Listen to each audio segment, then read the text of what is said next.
All right, let's get started. This is Random Thoughts from County Antrim, and I'm your host, David McDonnell, and this is April 3rd, 2021, and welcome and falcha. So I spent, what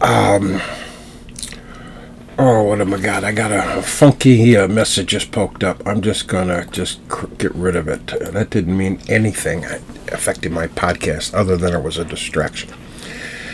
All right, I spent a couple of podcasts, 3, I think, dealing with St. Patrick's and St. Patrick's Day stuff.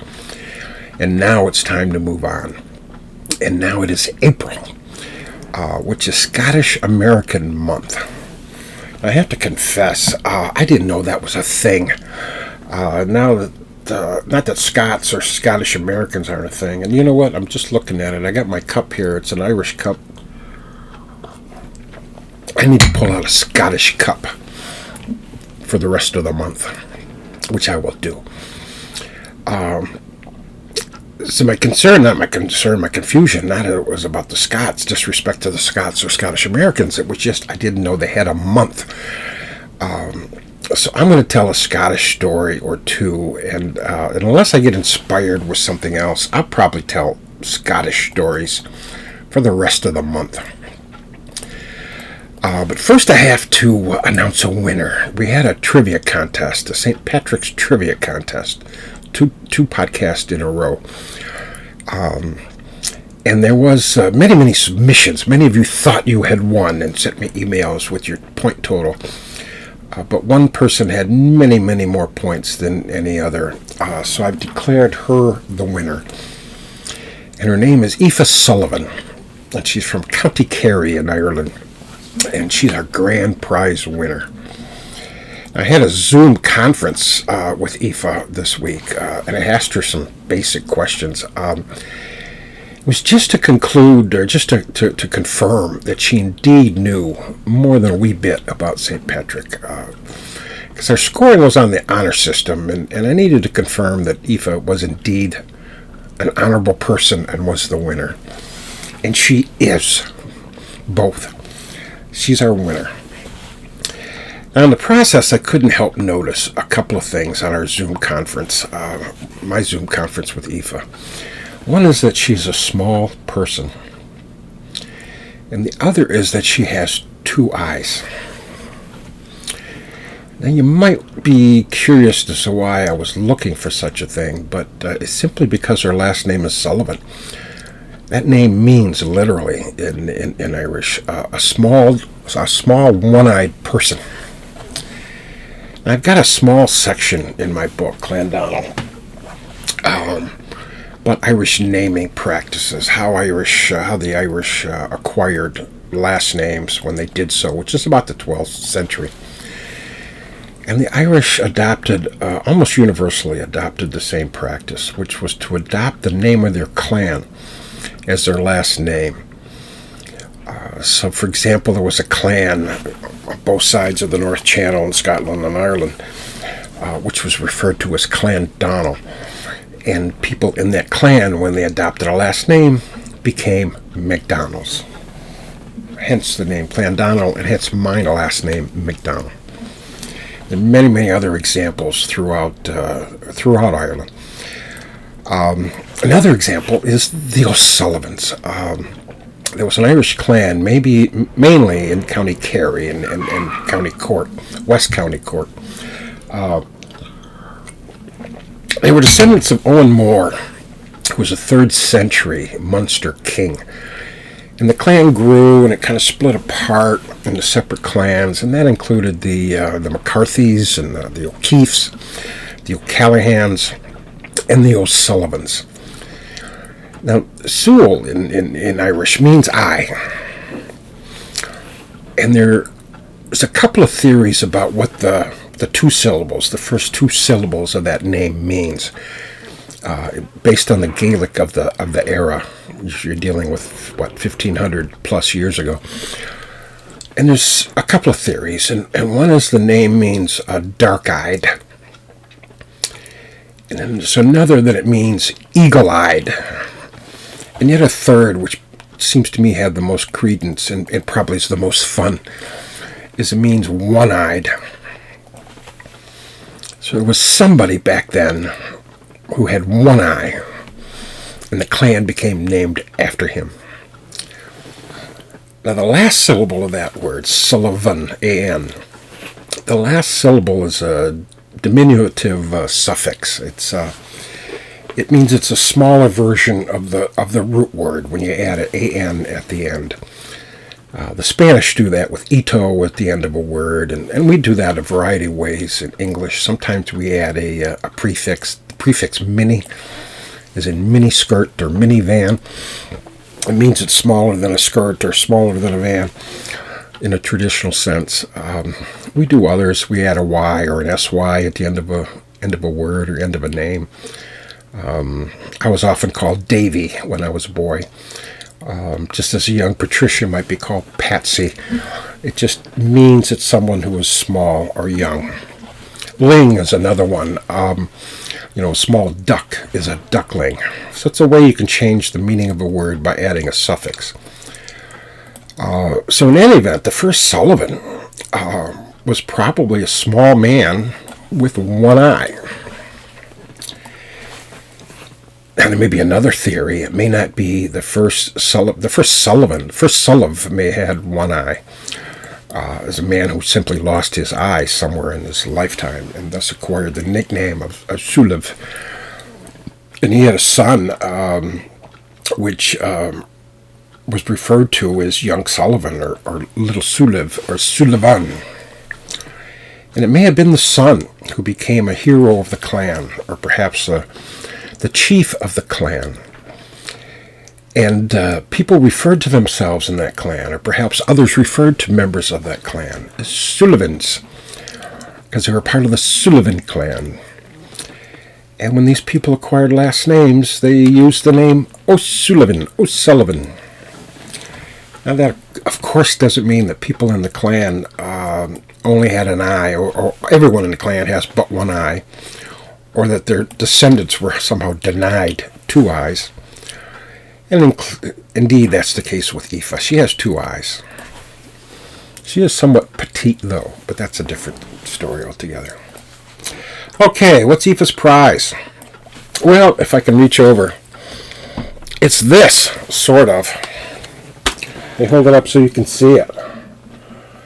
This, or a version of this, is her prize. Now, what is this? Well, this is an original piece of art by Rob Wilkinson.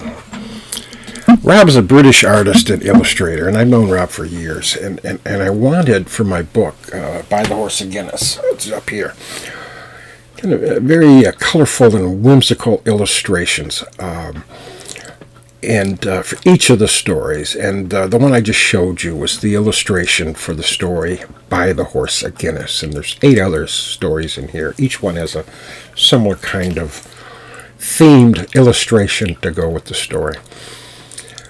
So each story has an illustration and a few vignettes by Rob. And a modification of this photo, or the illustration I just showed you, was actually used for the cover. Now, I'm very pleased with each one, frankly, the stories are the product of my imagination and my creativity, but the illustrations are Rob's. It was his creativity and imagination that tried to encapsulate an entire story in one illustration. So, although they came out of Rob's brain, they're my illustrations. Because I hired him to do it, and I paid him to do it, and the arrangement we made is that I gave him money, and I now own the illustrations. In fact, I have a copyright on each of those illustrations that are used in the book. And by owning that illustration, it means I can keep them, put a better frame on it than I have, perhaps, and hang it on the wall, or I can sell them, or I can give them away. So what's Aoife's prize? I'm actually not going to give her that illustration. What I'm going to give her is that illustration in the form of crypto art. Now, you may ask yourself, as I did, what the hell is crypto art? I have a difficult time getting my head around this because my head is still not in the 21st century. I'm thoroughly versed and ingrained in the 20th century. In fact, my kids say that my head really belongs in the 19th century. I haven't yet left that century. But be that as it may, I'm going to tell you my plan for Aoife. Now, before this book was published, before I published By the Horse of Guinness, I got this illustration from Rob, and I scanned it and created a high-resolution digital image. And that image was what was used by the printer when they printed and published the book. And I had that digital image saved on my computer, and I got backed up on an external hard drive. And I've got a low-resolution version of that on my website if you want to take a closer look at that particular image. But now that it is online, now that it's digital and online, anyone with a computer and access to the internet can download it. So there could be conceivably a kabillion copies of this image floating around in the world. And what I'm going to give Aoife is a digital copy of that image. And you may react to that by saying, whoopee-doopie. I mean, you're giving her one of a kabillion copies of that particular image. But I'm not going to give her something that there can be a kabillion of. I'm going to give her something that is quite unique. And it might be something that actually has value. Because I'm not actually giving her the digital image. What I'm going to do is give her a token. It's somewhat like this token. Let's see if I can pick it up here and let you see it. This happens to be, let me move it closer to the camera, see if it's even better. This is a beer token from an Irish festival. If you haven't been to an Irish festival, what you do, almost all of them require the same thing. You go to a booth and you buy a lot of tokens. And then when you want to buy beer or any beverage or food, each item costs a given number of tokens. And they have to use real money to buy the token. But when you buy beer or beverage or food, you use tokens. You exchange this for your beer. And that just limits the number of people who have access to money when you're dealing primarily with volunteers who are working at these festivals. So what Aoife's going to get is a unique token. And that'll be evidence that she, and only she, is the owner of the digital image of By the Horse of Guinness. She will have the token saying that she's the owner, even though she doesn't actually have, or doesn't even need to have, the digital image in her possession. What she will have is the token. And no one else will have the token, which means no one else can claim ownership of that digital image. It doesn't matter if anyone else has already downloaded the image. They don't have the token, which means they don't have evidence of ownership. Now, this token in the cyber world is called an NFT, a non-fungible token. And non-fungible in this context simply means that no one else has that particular token. No one else has proof of ownership. So all I'm going to give her is a token. But I'm actually not going to give her a token. That would be way too 20th century. The token, an NFT, is digital as well. It simply means that Aoife's proof of ownership of that image, that digital image of By the Horse of Guinness, is on a list. And that list is known as a blockchain. You kind of think of this sort of as a register of deeds. You don't have to have the original deed. If you own real estate, you don't have to have the original deed in your possession as proof of ownership. It's enough that your deed has been registered locally with the Register of Deeds. That gives notice to the world that you are the owner. And the same is true with the token. You don't have to have a physical token in your possession. It's enough that you're on the blockchain as the owner of a particular piece of crypto art, like the digital image of By the Horse of Guinness. So Aoife won't have a token. Her NFT will be in her name. It'll have a reference that NFT is tied to the unique image of By the Horse of Guinness. Now, as the owner, Aoife can do whatever she wants to with that token, with that NFT. It can stay in her virtual purse. She can list it for sale on one of the many sites many websites which display images of crypto art. And she can state an asking price for her crypto art, for her token. Or she can put it on an auction site, and the token will be purchased by the highest bidder. And that when that happens, if that happens, the purchaser or the highest bidder will become owner of the virtual token.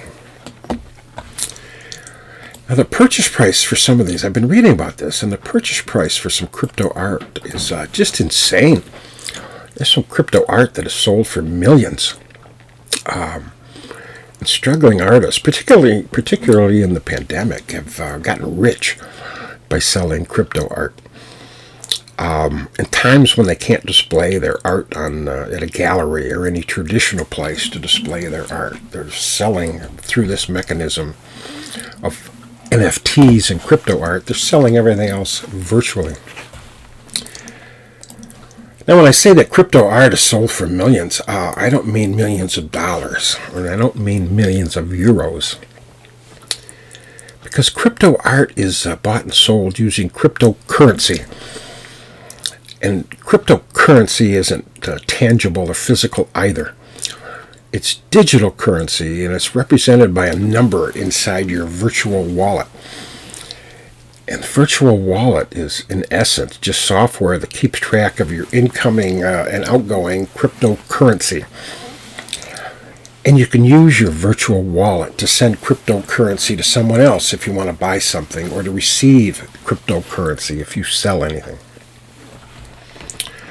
So that's the deal, and that's the summary. What I'm going to, just to summarize it, crypto art is just a digital summary, digital version of original works of art. And ownership is represented by a digital record of ownership, a non-fungible token, not a real token, but a digital token. And NFT may be bought or sold at a digital exchange. And it's paid for with digital currency, which is then deposited in a virtual wallet. So that is the reality, or the unreality of crypto art. And I saw a video by a crypto artist trying to explain all of this. And you can see he made a ton of money in this, by the way. But he was a little embarrassed about it, a little guilty, because nothing physical changed hands. Nothing physical, nothing tangible changed hands in his many crypto art transactions. So he put together a physical package which he sends to the purchaser of any of his crypto art. And it's a beautiful box, very nicely decorated on the outside. When you open the box, there's a certificate of authenticity, and there's an image which is fully laminated of the art that you just bought. There's also a cleaning cloth, so you can clean your laminated copy of the art. And it's all tied together inside the package with nice ribbons and so forth, so it looks like you bought something real, when in fact that is just something he gives you just to make the transaction look more real than it is. So that's what I'm going to do for Aoife. I'm going to send her an NFT, which is unique to the digital image of By the Horse of Guinness. And when she gets that token, she can do with it as she wishes. All right, that took longer than I thought. I was going to tell you a bunch of Scottish stories. Maybe I'll just tell you... Actually, today is Easter Sunday, so maybe I'll just tell you the story of a story about St. Andrew. It's an appropriate story for Easter Sunday. And there's a couple of differences between St. Andrew as Scotland's patron saint and St. Patrick as Ireland's patron saint. And one of them is that Patrick spent a lot of time in Ireland, and he kind of roamed around the island doing the sort of things you would expect a patron saint to do. And Andrew, in contrast, never did go to Scotland, at least not when he was alive. I'll get to that in a minute. The other is that I think I told you in the other podcast, our source of information, somewhat sketchy at times, but our source of information about St. Patrick. Our source of information for St. Andrew is quite different. It comes from the New Testament of the Bible and the writings in the decades after the crucifixion of Jesus. And that's because Andrew was one of the original 12 disciples. He and his brother Simon were fishermen in the Sea of Galilee when Jesus called upon them to come be fishers of men. So Andrew and Jesus were on first-name basis, which is kind of a unique privilege, I think. After Jesus was crucified by the Romans, Andrew moved north. And he preached and established churches as far north as Ukraine and Russia. In fact, he's thought of as the patron saint of Ukraine and Russia and Romania as well. It was in that region of the world that he went to after the crucifixion of Jesus. Now, the Romans crucified Andrew as well. And they did this in Greece, at least per the legend. And when Andrew was sentenced to be crucified, he asked not to be crucified on the same type of cross as Jesus, because he didn't think he was worthy. Jesus, was crucified on a cross this way. And so again, at least per legend, Andrew was crucified on a cross that's more of an X. That was a saltire. It's an X-shaped cross that Andrew was crucified on. Now, that becomes important a little bit to the story as I go on, as time permits me to finish the story, which I'm not sure I'm going to be able to do. Now, Andrew never did make it to Scotland. He died as crucified by the Romans in Greece. But some of his relics may have made it to Scotland. And by relics, I mean body parts. After Andrew was crucified, parts of his body were sent to Constantinople. And centuries later, that his body was moved from Constantinople to Rome. There was a monk in Rome who just had this vision to take some of his body to the end of the earth that would have some sort of spiritual or some sort of ramifications, if part of Andrew was actually located at the end of the earth. So where is the end of the earth? Where was the end of the earth in this monk's thinking? The end of the earth was Scotland. You couldn't get any further away from Rome and civilization than Scotland. So this monk went to the catacombs where Andrew's body was buried. And he took a tooth, took an arm, he took a couple of fingers. I think he took a kneecap. And he took them north, as far north as he could, to the end of the earth. And where he ended up is a small settlement in what is now St. Andrews, Scotland. And St. Andrews is a peninsula, located on a peninsula sort of north, a little bit east of Edinburgh. In the 19th century, no one knows exactly where those are buried, by the way, but they're probably buried beneath a cathedral or church at St. Andrews, probably. Indiana Jones might be able to figure it out, but I don't know. It's somewhere in St. Andrews. Then somewhere in the 19th century, the Pope gave Scotland a shoulder blade of Andrew. And that shoulder blade is now in St. Mary's Cathedral in Edinburgh. So Andrew never made it, at least while alive. He never made it to Scotland, but part of him is there today. All right. Now, still, what does that have to do with Scotland? Well, a Scottish king, centuries later, had kind of visions of St. Andrew in a dream. And he saw a saltire, again, that cross, in the sky. And this was all before a battle he was about to engage in with the English. And the Scots have eventually won that particular battle. And later, William Wallace and Robert the Bruce often appealed to St. Andrew for help before a battle. And all of this was enough to make St. Andrew the patron saint of Scotland. So Andrew's the Scotland saint. The saltire cross is Scotland's national symbol. So let's move. I think I just have time to talk about Scotland's national flag. I was going to tell you a story about Robert the Bruce, but I think I'll do that next week. So let's go to the Scotland national flag. You've all seen it. It's a light blue, kind of sky blue, with a white saltire across the middle. Now why? Probably get some of that, but it wasn't always those colors. Because for many years the saltire was sort of a silver color. And it was 1385 that the Scottish Parliament ordered its soldiers to wear a white saltire attached to their uniforms. And that wasn't so much for because they preferred white or that it had religious symbolism or anything else. It was simply they wanted consistency, so that its soldiers could be readily identified in battle. Because there were St. Andrew's saltires on other national and regional emblems. And so they wanted a uniform symbol, so they used the white saltire.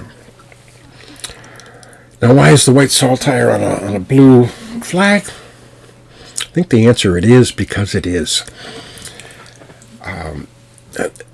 Ages ago, the guys who designed coat of arms and flags and that sort of thing in the Middle Ages attached all kinds of symbolism to various colors. And blue is one of those. It symbolizes truth and vigilance and loyalty and perseverance and justice. Blue was often on flags and banners of the era. The Celtic Picts, before they went into battle, often painted their face blue. And so blue became a color which was certainly acceptable as a background for a flag. So someone got around to putting a light pale blue flag with a white saltire on it. And as people got used to it, that became the national flag of Scotland.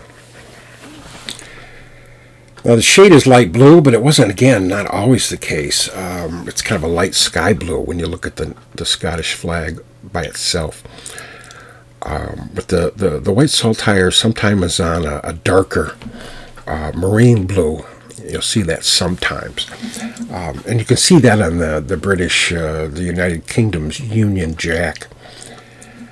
Now, the very first Union Jack, there's a subsequent version when Ireland was added to the mix, but the very first Union Jack represented the union of the Kingdom of Scotland and the Kingdom of England.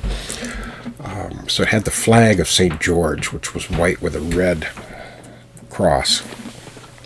And overlaid from that was the flag of Scotland, the flag of St. Andrews, which was blue and a white saltire. And if you look at the Union Jack, that's what you'll see, one overlaid on the other.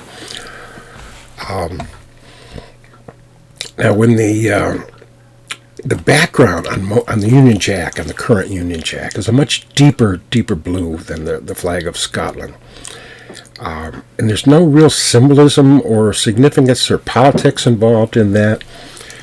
It was simply that fabric that is dyed a darker blue.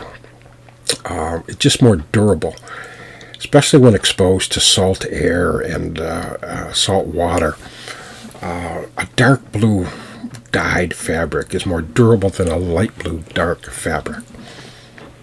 And because of that, the British Navy used a darker blue background than others with the Union Jack. And eventually that was adopted by the British Army. And eventually everybody else. So that's the Union Jack and the Scottish flag. I got one more story to tell you, but I think I'm running out of time. I wanted to tell a story about Robert the Bruce, and also a story about Spider-Man, Scottish Spider-Man. But I'm going to put that off till next week. So that's the end of the podcast today. Make sure you look at my website, clandonald.net. Send me a note at clandonald@gmail.com. Like and share me on Facebook. If you watch this on YouTube, like the YouTube as well. I think there's a like button. If there isn't, I'll make sure there is one to like the videos if you watch them on Facebook. Excuse me, if you watch it on YouTube. So in any event, until next week, we'll see you. Goodbye.